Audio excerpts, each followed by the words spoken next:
না, আপনি যেটা বলছিলেন যে বিজেপি আইপিএফ জোট সরকার আসার পর অনেক চাকরি হয়েছে, এবং আপনি যেমন বলছেন, প্রশ্ন করছেন, তেমনি আমাদের রাজ্যে মাননীয় মুখ্যমন্ত্রী, আমাদের রাজ্যে মাননীয় শিক্ষামন্ত্রী সহ বিজেপি মন্ত্রীরা তো গলা ফাটিয়ে বলছে যে অনেক চাকরি নাকি হয়েছে, এবং সমস্ত নির্বাচনী প্রতিশ্রুতি অক্ষরে অক্ষরে নাকি পালন হয়েছে। আমি আপনাকে কত চাকরি হয়েছে, কত কি অবস্থা, একটা দৃষ্টান্ত, একটা উদাহরণ আপনাকে বলছি। বামফ্রন্ট থাকাকালীন 2017-2018 সময়ে ত্রিপুরা রাজ্যে মোট কর্মচারী সংখ্যা কত ছিল? ত্রিপুরা রাজ্যে মোট কর্মচারী সংখ্যা ছিল 1,52,331 জন। 10,323কে বাদ দিলে পরে দিয়ে 10,323কে ধরলে পরে, যোগ করলে পরে 1,62,654 জন।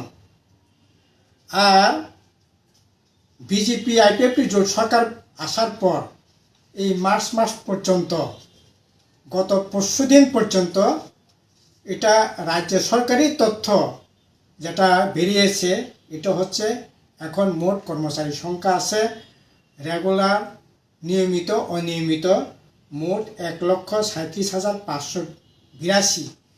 তাহলে কত বামফ্রন্টের সরকারের সময় ছিল 1,52,331, এখন হয়েছে 1,37,582। তার মানে 14,749 জন কম বামফ্রন্ট সরকারের আমলের চাইতে। আর 10,323 ধরলে পরে কম হয়েছে 25,049 জন। তাহলে কি করে বলছে যে অনেক চাকরি হয়েছে, অনেক কাজ পেয়েছে? এই তথ্যই তো যথেষ্ট। কাজেই গলাবাজি করা ছাড়া বিজেপি আইপিএফটি, ইভেন মাননীয় মুখ্যমন্ত্রী আর কিছু বলার কোনো অপেক্ষা রাখে না, গলাবাজিই করছে, তথ্য এটা বলছে না। কাজেই এই সমস্ত বিভ্রান্তিমূলক কথাবার্তা বলে কোনো লাভ নেই।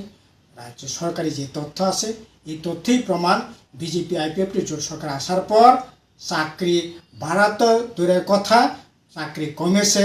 50,000 বছরে চাকরি দেওয়ার তো দূরের কথা, বামফ্রন্টের আমলে সময়ে যে চাকরি যে সংখ্যাটা ছিল, এই সংখ্যার চাইতে 25,049 জন কমেছে। চরম ব্যর্থতার পরিচয় দিয়েছে। প্রতারণা করেছে যুবকদের সাথে, রাজ্যবাসীর সাথে প্রতারণা করেছে। কাজে এই প্রতারক সরকাররা এরকম প্রতারক কথাবার্তা, প্ররোচনামূলক কথাবার্তাই বলবে, এতে অবাক হওয়ার কিছু নেই।